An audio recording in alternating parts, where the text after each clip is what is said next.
So, Rich, we were talking a little bit earlier about just kind of our schedule, and it's summer, and it's willy-nilly. What does summer look like in your household? Well, there's a lot of running around, obviously. The kids have so much going on because it is the summer, and we're not at home a lot. Tell me a little bit about mealtime and bedtime. Mealtime, if we're picking people up from home, we're usually doing something very fast, and it's, eat and run. And that happens quite a bit. And the other one was bedtime.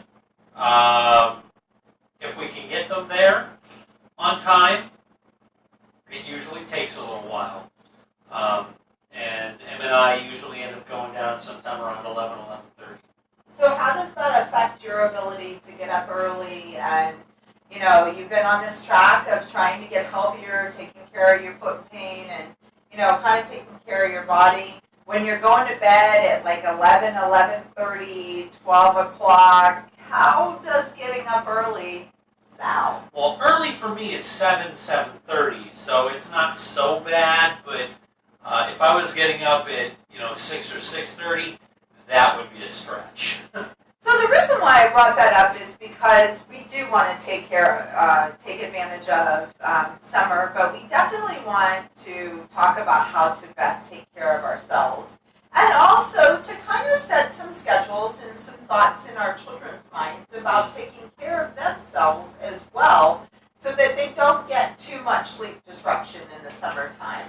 And so I just kind of wanted to share with the WCTL viewers a couple of tips that I work with parents on when it comes to the summer and kind of, the upheaval of our lives. I know back when I kind of just took life as it comes, by the end of August, Rich, I was so looking forward to school because there was just a schedule again and a life again, and it wasn't all about late nights and kind of bad habits that kind of crept in. So one of the things that I wanted to talk about before we talk about the kids' cooler is a schedule and the importance of it in the summertime. So this is basically a pretty easy whiteboard.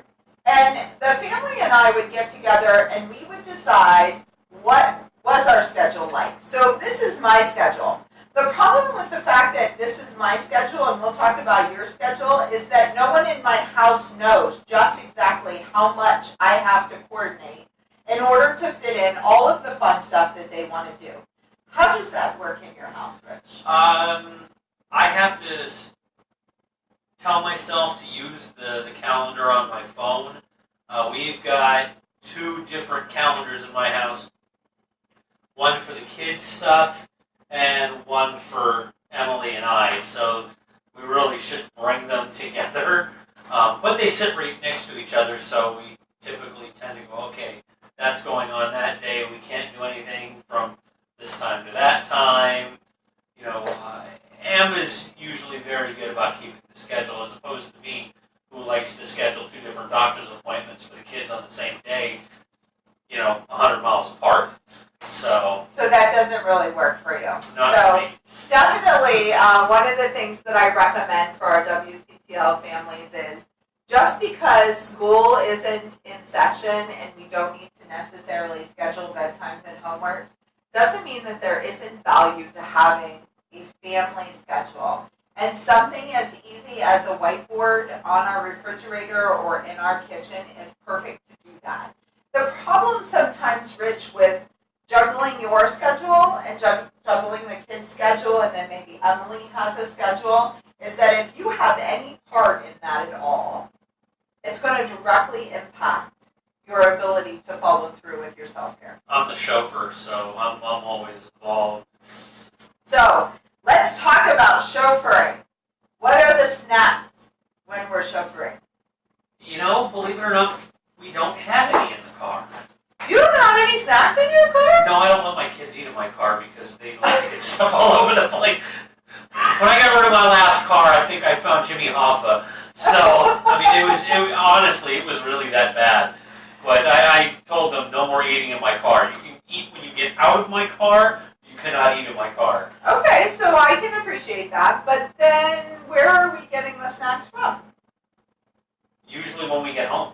Okay. You know, they'll get an apple or a banana. They go for the, you know, to my kids' credit, they like to go for the fruit first. The problem is they eat all the fruit in 3 days, and then they eat what's left. So this is a great time to talk about the kids cooler and getting the kids involved from so many lesson standpoints. So Chef Billy and I'm excited because we'll be doing some cooking in July. We actually have something called the Real Wellness Program. We're ecstatic because I think July 23rd week we'll be in Chautauqua teaching 5 of our courses, and 2 of them are actually with kids, Rich, and we're going to show a little preview of that in July for WCTL viewers. But the biggest thing is that part of what we learn in our adult life comes from how things happen in our childhood. And as great parents as you and Emily are, we have a tendency to kind of want to do for our kids instead of teaching them to do for ourselves. And we don't really appreciate there are so many lessons in a kid's cooler, in the economy of portion size, pre-packaging, making selection. Because if you think about it, if they're eating all your fruit in 3 days, how's your grocery bill? it's nuts. They like to go and they like to, well, typically we only buy fruit once or twice a month.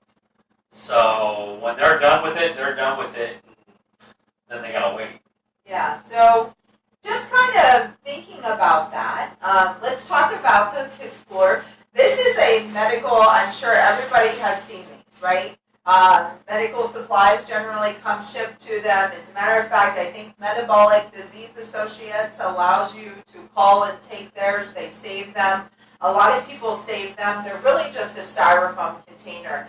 And here's what I love about the styrofoam container is that you can put marker on these.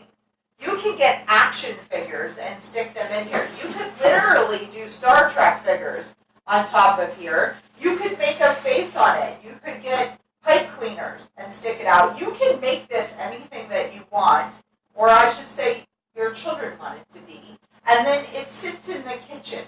It's a visual reminder that we want to get snacks out of our fridge, right? And the great thing is that what we do is we provide you with a great list of snacks that your kids can put in here. So here is where that fruit portion economics come in. Okay. If you involve your children in the groceries, Which we've been doing. and you talk to them about your budget, That we have to do.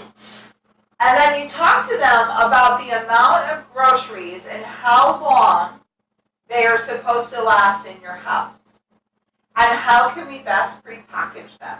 So for instance, if we buy a bag of apples, and you have 3 children, right, Rich? Yes, I do. So if we buy a bag of apples, and there are 10 apples, and everybody wants to eat apples, how many days are we getting out of the apples? And how can we extend that? So then we talk about how we slice the apples and maybe pair them with some peanut butter in separate containers. And so now 1 apple feeds 2 kids for a snack. See how that works?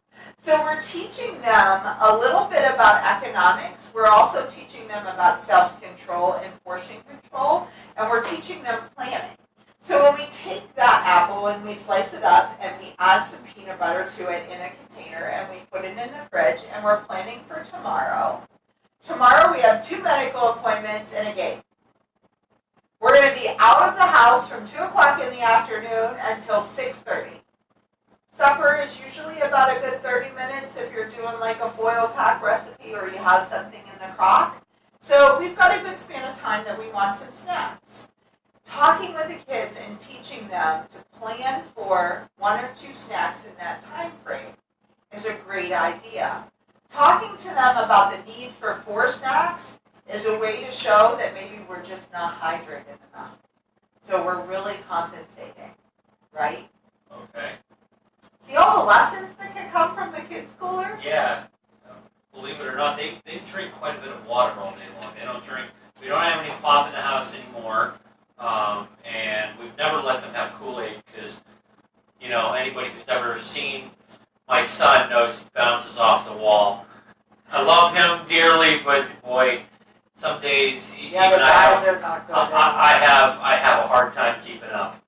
So I get it for Jay, and I think that's amazing. But it's just really great when you start to talk to your kids about the decision. So like even going to the store, and I think I just bought a watermelon for $5.99.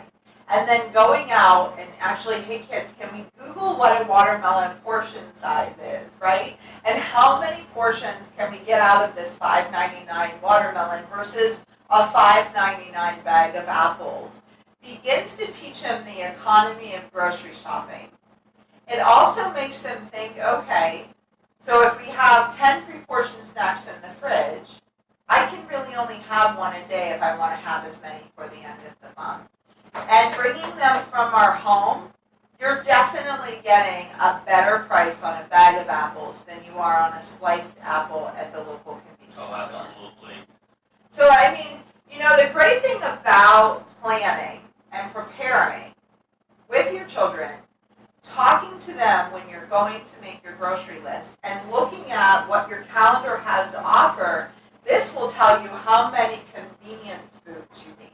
This will tell you how to prepare and plan for suppers that might be suitable enough to be on the go and carrying in really circumstances where you're away from the house longer than you need to be. And it will also help reduce the overeating when you do finally get home. Absolutely. That tends to be a source of contention. How much can we have and how quickly can we have it? And so when you put together this calendar, it's also a great opportunity for you to scale back in some of the imbalances that you're seeing. So because we've talked about it, right? If you come in and you only have 10 minutes to eat, you're probably just more or less mouthing that food into your belly and out the door again. So when you look at your month over the course of time, maybe there's some times that you can scale it. Maybe reschedule a doctor's appointment for a time that it's not so busy and there aren't four other events going on. And unfortunately, as much as we don't want to do it, maybe trading off one of those kids' activities for simply a day in the park where people can be a little bit more relaxed in the family, your kids still can be active, but you and mom get a little bit of downtime with your kids, Yes, we are sometimes a little bit too connected to being active.